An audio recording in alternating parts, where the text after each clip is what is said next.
dal leen ak jàmm seen chaîne de télévision la RTS 1 fii ci seen émission mbeex mi ak joor gi tey nag ñu fas yéene séq ak waxtaan koo xamante ni kenn dootu ko présenté ci milieu hippique muy Pape Seck mu nekk vice-président responsable du service technique bi nga xamante ni moom mooy bu CNG des courses hippiques donc Pape maa ngi lay nuyu. Cheikhouna maa ngi lay nuyu di nuyu tous les téléspectateurs. Je peux dire enfin que tu as réussi à m'attraper. non loolu mënul woon ñàkk. Absolument loolu moom mënutoon ñàkk. xam nga dañuy wax naan jaan suuf tànk suuf yàgg nañ mës a daje. c'est ça c'est pour la bonne cause. mais vraiment kontaan nañ ci dalal la tey ñu fas yéene waxtaanee ci li nga xam ne dafa jëm ci wàllu course hippique tey Pape tey su ma la doon laaj ne la tey ban jàngat nga am ci saison bi nga xamante ni tey moom lañ jóge mu nekk saison boo xam ne dafa dëppoo ak bureau bu bees mu nekk seen première saison nga yàgg ci mën nañu wax ci CNG bi ren nga ñëw tombé ak président bu bees mu indi bureau bu bees naka nga jàngatee bureau bi non seulement mais saison bi. voilà merci question bi yaatu na lu bëri mën nañ ko ci dugal mais dama lay dellu rek pour te faire un petit résumé sur le plan sportif et administratif. comité yi fi passé ñoom ñëpp ku ci nekk bay nga sa waar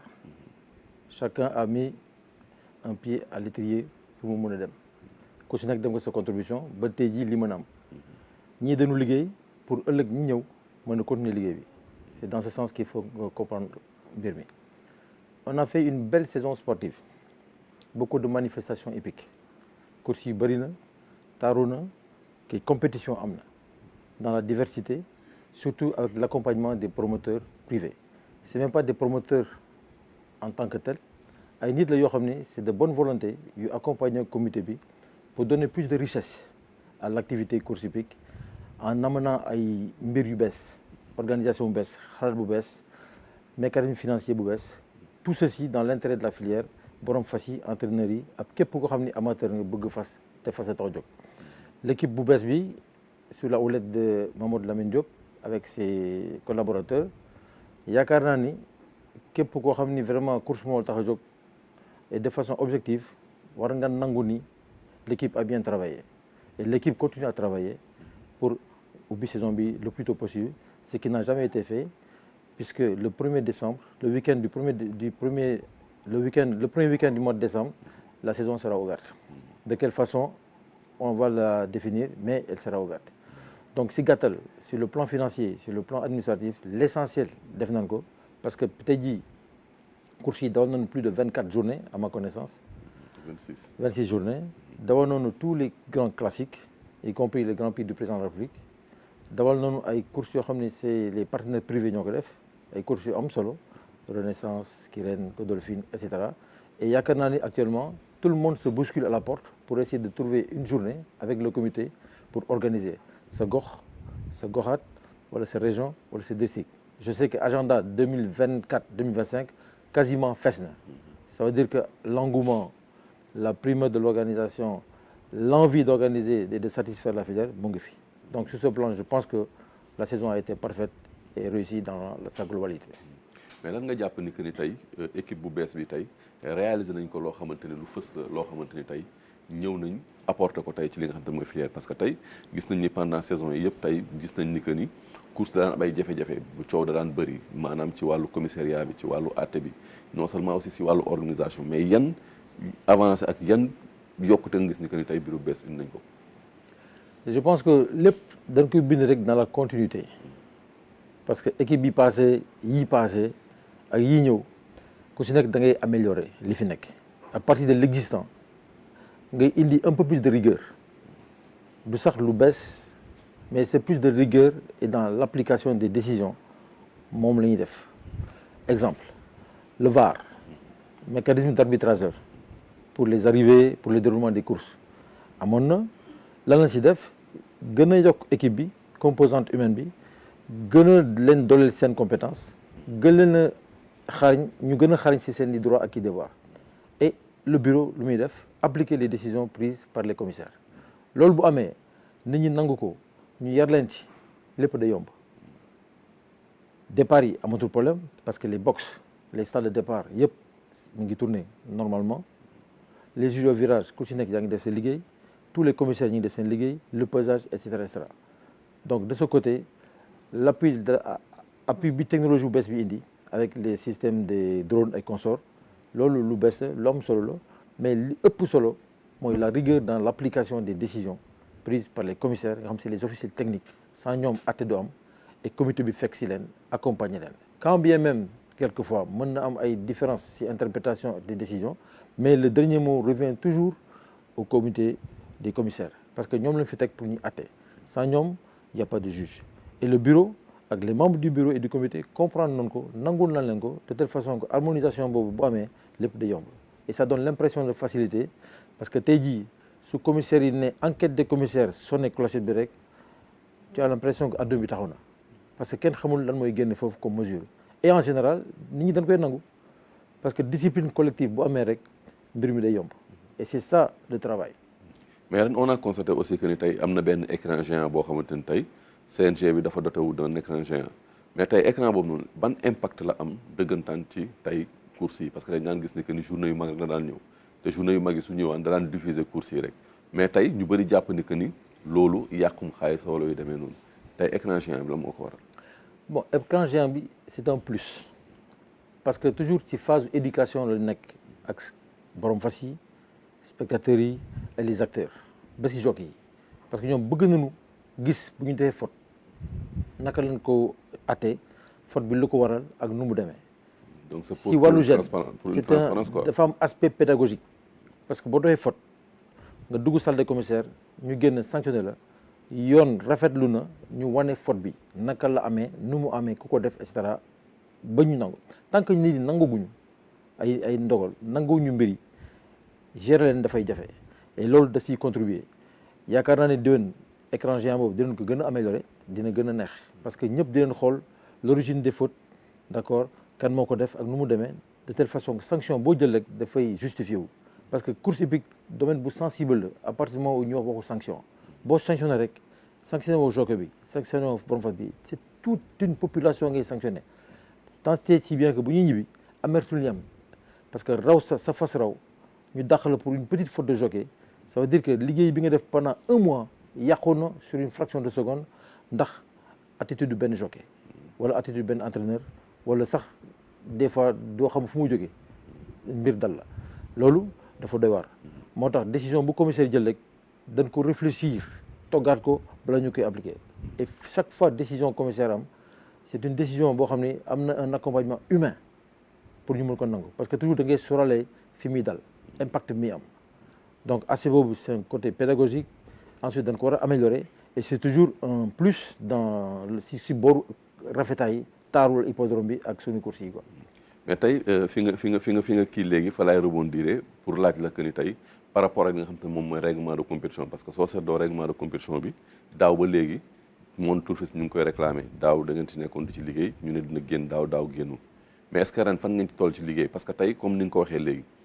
tey ci faute benn jockey dafay impacter lu bëri parce que tey benn jockey boo xam ne ni tey dañuy wax ne position assise par exemple jockey boo xam ne dafa toog ci fas jël premier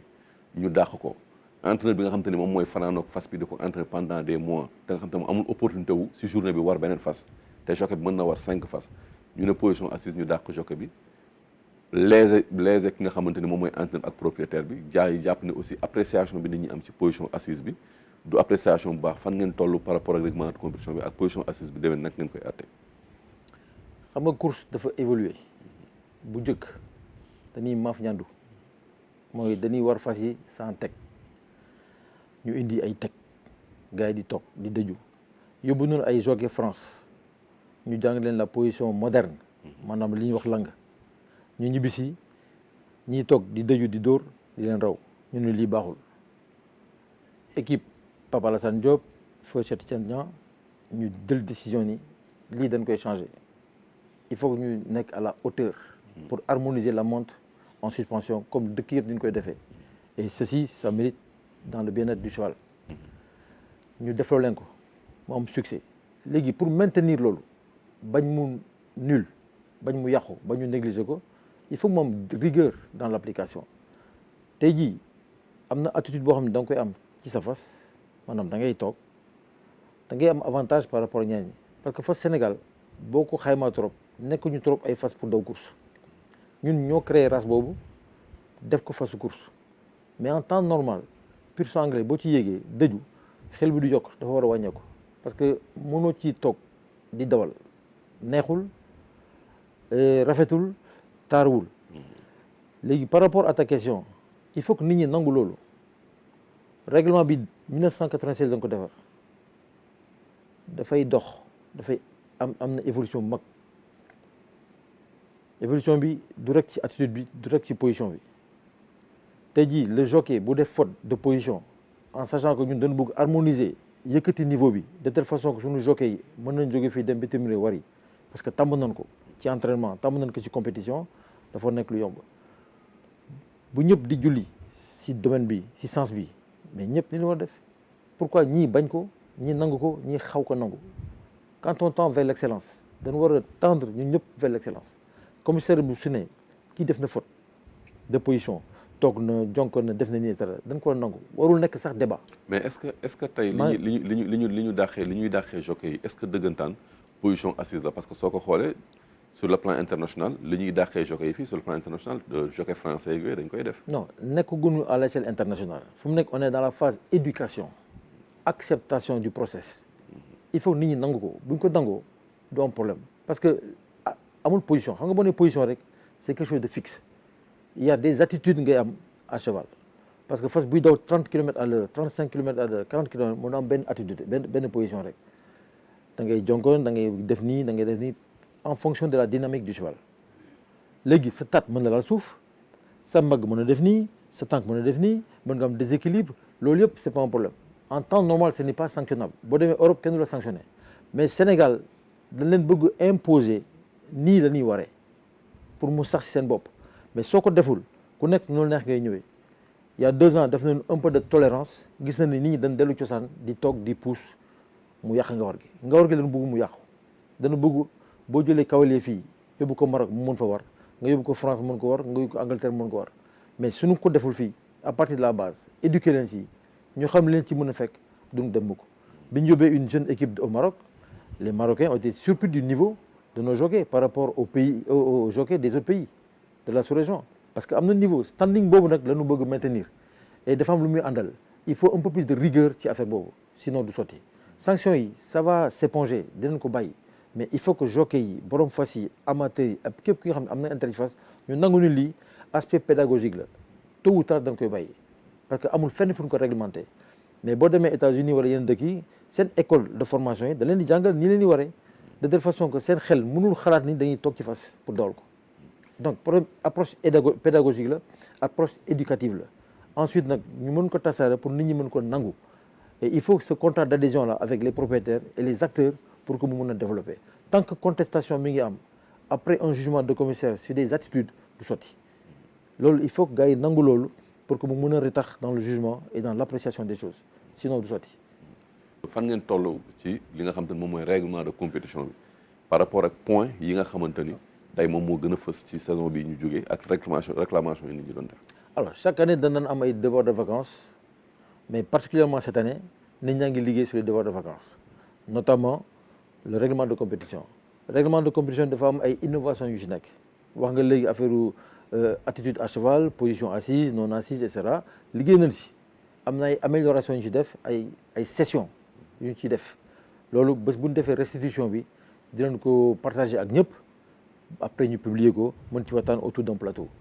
loolu pour man c'est pas warul nekk sa débat da ngay jóge école jàng nu ñuy téye plume nu ñuy bindee nu ñuy defee dictée sans faute nga war ko appliquer application rek moo des mais sur la phase de conception de mise en œuvre loolu du amul problème parce que nit ñi waroon xam ni c'est dans le but d'améliorer tey jii boo xoolee boo xoolee suñu course yi à travers les images la vidéo et tout mais le Sénégal est en avance par rapport à beaucoup de pays c'est regardable c'est magnifique donc loolu la ñu bëgg préserver l'image des courses au Sénégal l'image du personnel hippique l'image des acteurs parce que amul benn hippodrome dans le monde sauf Hong Kong peut-être ngay dem tous les week-ends mu fees dell bay turu c'est une chance donc image yooyu boo ko amee plus le public plus le fun bi ànd ak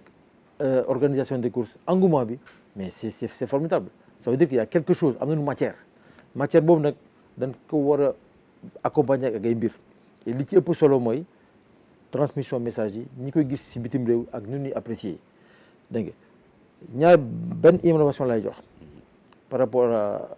la réglementation. Je n'ai même pas le droit de dévoiler ça waruma ko sa wax sur la limitation des coups de cravache. dëkk yëpp ñu ngi xeex pour le bien-être animal. Sénégal am na commission pour le bien-être de l'animal à travers le comité ñoom indi nañu ay propositions comité bi nangu na ko pour limiter le nombre de coups de cravache à 12 maanaam parcours fas bi amoo droit dóor 12 coups de cravache pour sàmm yaramu fas bi ak ñi lay sitaan ci biti parce que yeneen dëkk yi amoo droit sax dóor plus de 4 cravache parce que am na lobby yoo xam ni ñi ngi yëngatu pour la maltraitance animale. Sénégal bari na organisation yoo xam ne ñu ngi sàmm loolu ñun ñu ngi cultiver l'éducation de nos jockeys, de nos propriétaires, de nos amateurs dans ce sens-là également. déwén mbir la boo xam ni meeb la dinañ am lu ñu ci wax loolu bu génnee dinañ ci wax même modèle de cravache yi dañuy jël les cravaches yoo xam ni moo nekk ci àdduna bi les cravaches universelles nga xam ni ça va faire plus de bruit que de mal loolu tamit éducation la nangu la dans le cadre du bien-être de la bientraitance de nos chevaux parce que fas bi soo ko yarul ci loolu du ko xam parce que fii lu gars yi yàgg tam mooy defe na ni plus muy métti rek muy gën a baax alors que léegi loolu amatul fas yi am nañu assez de sang assez d'énergie élevage bi amélioré na de telle façon que léegi ñu jege ay chevaux de sang yoo xam ni mën nañu def le 1000 mètres en 1 minute 10 1 minute 12 ou 1 minute 15 donc quelque chose de très important par rapport à léegi loolu tamit dafa am lu muy àndal li muy àndal mooy la bientraitance le respect des animaux et cetera ça pour l'image des courses au Sénégal moo am benn tar boo xam ni dafay jur respect à l'étranger c'est très important.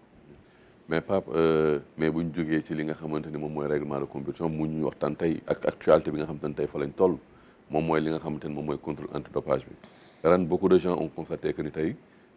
ni nga xamante ni noonu lañ doon defee mbir mi dafa changé parce que bu njëkk dañ doon def comité de déploiement bi fële ci ministère bu ñu paree joxe résultat yi mais tey ñu gis ni que ni ren dafa changé tey ren CNG dafa créé benn comité ad hoc boo xamante ni moom mooy saytu mbir mi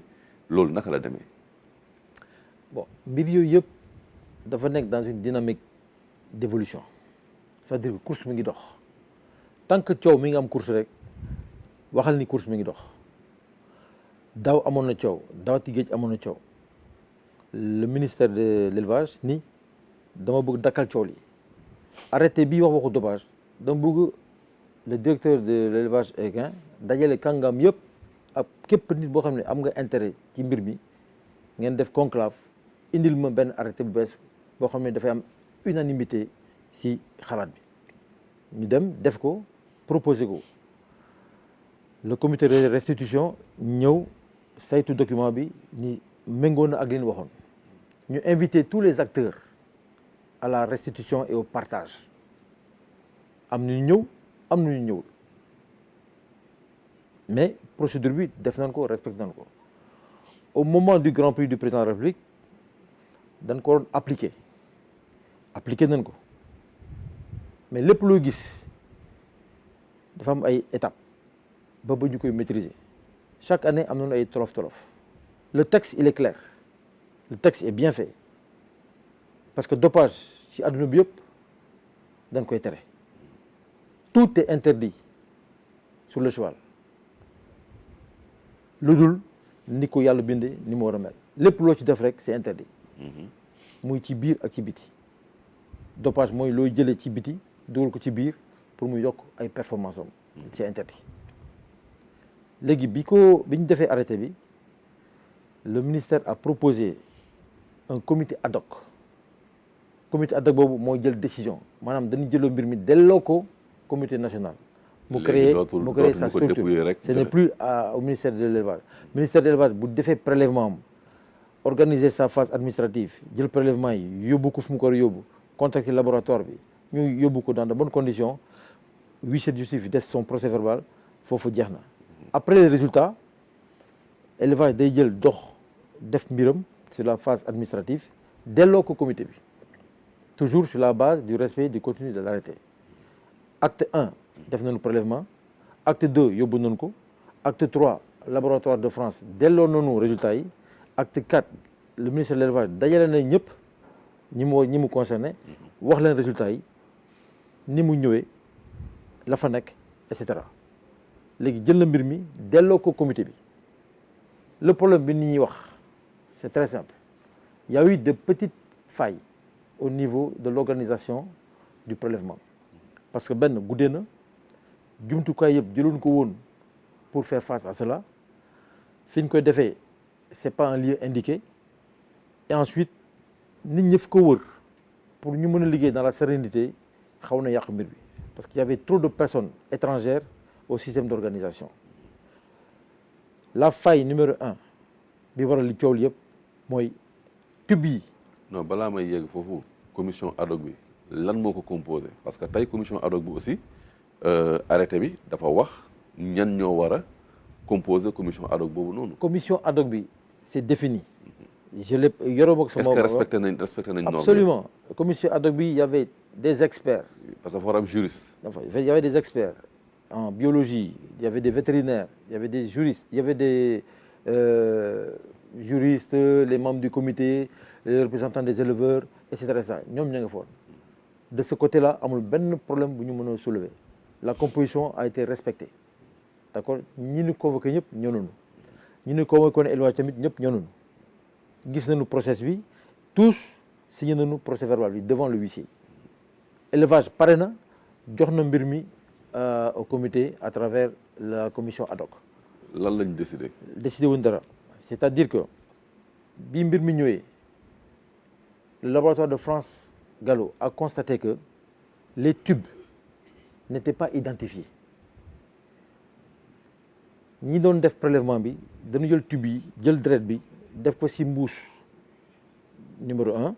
mooy contenant numéro 1 bi defaat ko ci beneen mbuus contenant numéro 2 scellé ko les scellés huissier bi constaté na ko amul benn faille transmission deret bi transmettre nañ ko au laboratoire de France sans problème également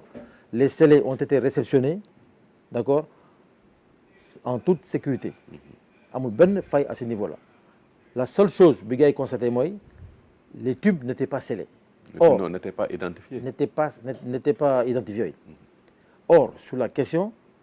c'est une cause de nullité boo demoon laboratoire n'importe quel laboratoire au monde bu loolu amee dañ koy annuler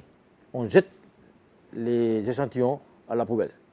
mais par courtoisie le laboratoire de France nee na xaaral ma woo Sénégal laaj leen est-ce que mën naa continuer wala mënuma continuer l'élevage a dit continuer leen pour ñu mën a xam lan moo nekk suñu deretu fas yi parce que y a que 9 chevaux yu ñu prélevé avec 54 échantillons bi ñu ñëwee on a trouvé 4 molécules la caféine la théobromine la xylofine ak la paracétamol donc am na benn molécule bees bu ci ñëw mais tey jii kenn mënul xam ban fas la parce que échantillons yi kenn étiqueté ko. non kenn mënul xam ban fas la parce que ñun constaté nañu ci réseaux sociaux yi ak monde bi ñëpp ñu ngi cité ay fas. donc mais kon yéen sële yi dajewu leen ko pour xam. waaw ba ma yëgal rek mënoo xam tey jii sur les 9 chevaux kan moo ko am est-ce que benn fas moom 4 molécules yi est-ce que fas yëpp am benn est-ce que autant d'interrogations. Maintenant l'arrêté est très clair en cas de doute sur l'authenticité et la fiabilité des prélèvements la procédure est annulée parce que yoon dans le fond blanc koy wax da ngay def la procédure étape de procédure bi am na ay failles donc dañuy annuler affaire bi comité bi pour ne pas léser un propriétaire un éleveur un amateur ou un acteur de la filière décider nañu du ma ubbi enveloppe bi pour signifier ban fas ak ban fas la parce que dara wóoru ci deret bi kii ma ko moom bosu kii la c'est de la confusion et or arrêté bi may na ma yoon may na ma doole ni devant le doute je m'abstiens j'annule la procédure comité bi le comité ad hoc a décidé d'annuler la procédure pour ne pas léser une personne parce que cette décision là dañ ko jël pour ne pas être attaqué parce que l'opinion doit être bien informée parce que l'opinion information yi mu am teguwul fenn am na sax ñu dëgër fit di citer ay fas teg ñu ko fenn taqal nit la ñuy def yàq sa réputation yàq image course